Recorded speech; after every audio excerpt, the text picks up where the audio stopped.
meron tayong tubig. Yan ang tubig natin. Tapos, ay maghahalbos tayo ng karne ng baka. Yan. Yan yung karne. At ating gagawing kaldereta yan. Kasi lahat ng niluluto kong karne, hinahalbosan ko. Yan. Ihalbos natin muna. Yan, init na. Nagawa tayo guys ng kaldereta. Pero pakukuluan muna natin yan. Para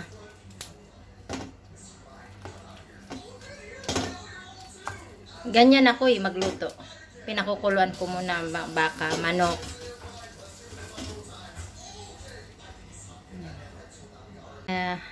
Nalaga na natin. Ngayon naman, aalisin na natin yan sa tubig para maluto na. Ayan, meron tayong sibuyas, bawang. Ayan, gagawa tayo ng kaldereta sa gata. May carrots, yung patatas, the best siya yung maliliit. Tapos yan yung karne na hinalbos ko na nilaga. Ayan, simulan natin.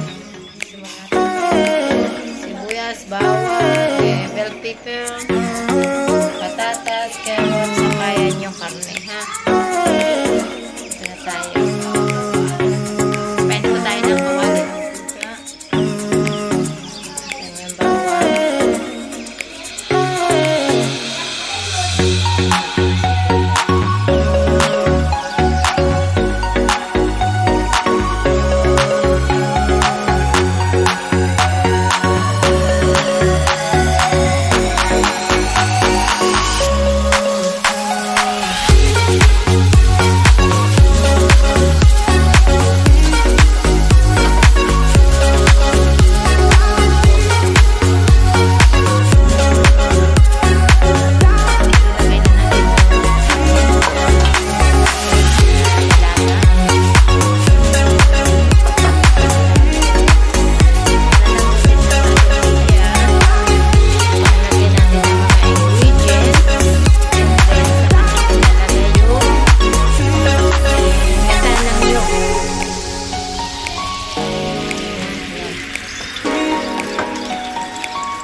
Dalawang basong tubig para lumambot. Mainit siya, hot water. Pwede nyo additional mamaya pag naiga na yan, another hot water kasi kailangan ganyan lang muna yung tubig. Counting anong tawag nito? Ito ay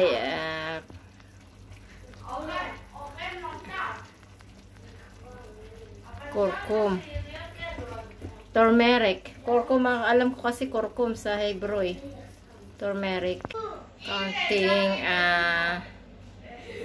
chili powder. Konti lang. Tapos, ito yung nor. Ayan. Saka natin siya tatakloban. Mamaya na yung paminta. Yan.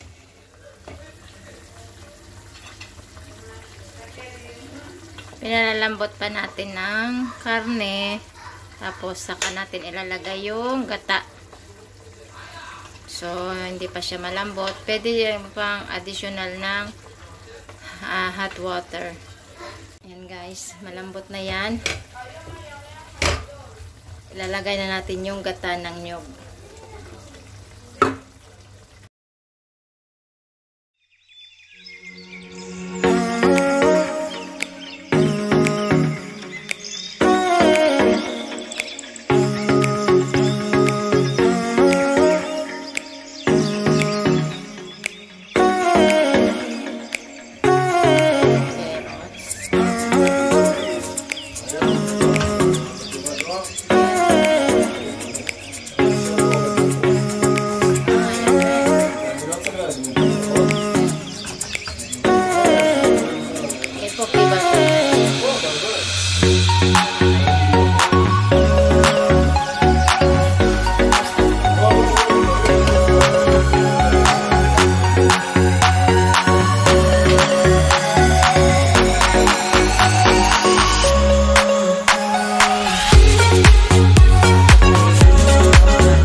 yung kaserola ko. Tapos na ako magluto. Yan.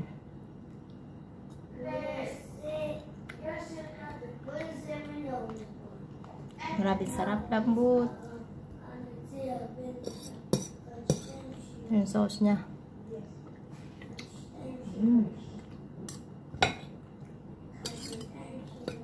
Patatas.